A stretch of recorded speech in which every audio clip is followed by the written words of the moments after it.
Hey, what's up, guys? Welcome back. And yes, we have a massive new season rolling into Delta Force. The Morphosis season is officially live, and it brings with it one of the most interesting and impactful updates we've seen yet.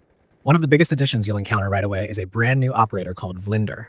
She's a support class operator that fills a really unique role, and unlike some of the other classes, her toolkit is all about sustaining your squad in the middle of combat.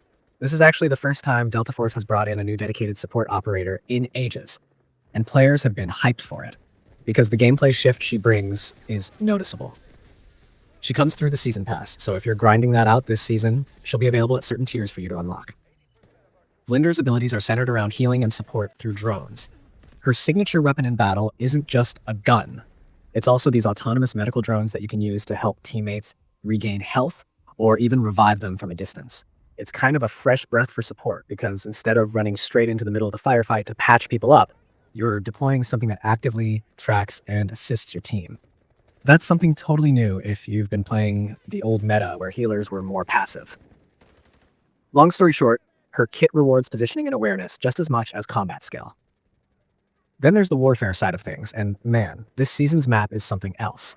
The new warfare map called Aftershock changes the pacing of large-scale battles in Delta Force. You've probably jumped into it already and felt how dynamic it is. It's designed with destructible environments, so the battlefield doesn't stay the same from start to finish. Walls come down, buildings shift, sightlines open up, and that means a camper bunker that was safe 2 seconds ago may no longer exist after a seismic event. It basically rewards movement, map control, and situational awareness because the landscape is always changing. That's not all. The update also reworks some core vehicle and warfare interactions. You'll find new combat vehicles on the field that give your squad mobility and firepower, while some older ones got balance tweaks so they don't steamroll every player that sees them. All of this has been tuned so that warfare feels more fluid and less static, especially once the match starts hitting its mid and late game. If you're an operations player, you've also got some major quality of life improvements and new modes waiting for you. For example, Space City has been overhauled to make navigation easier and more balanced for solo and squad play. There are new swimming routes and spawn areas that help reduce frustrating choke points and allow for more varied gameplay flow. Some areas that used to feel repetitive or unbalanced have been opened up, and you might even notice environmental hazards like underwater creatures if you're exploring those zones. Yeah, it's wild there.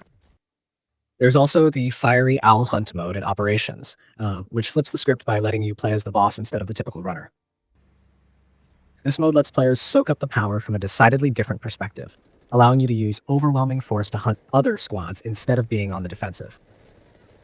It's one of those changes that brings variety and fresh adrenaline to operation runs that might have started to feel repetitive. On top of all the big systems and content changes, the season has also reset the mission and progression system so every player is on a fresh slate. That means your previous season missions are gone, and you're working toward the new line of Morphosis missions, challenges, and seasonal rewards. Alongside this reset comes a fresh mission achievement badge you can earn by completing specific tasks throughout the season. It's a nice touch that gives players tangible milestones to aim for beyond just leveling up the pass. Weaponry didn't get left out either. Morphosis has brought in new guns that diversify combat options in both short and long-range engagements. The MCX LT rifle and the FS-12 shotgun are two of the notable additions, and both have unique handling characteristics that you'll want to get a feel for as you slot them into your loadouts. These aren't just filler guns, they have their own playstyle niches that make them rewarding once you've mastered their recoil patterns and strengths.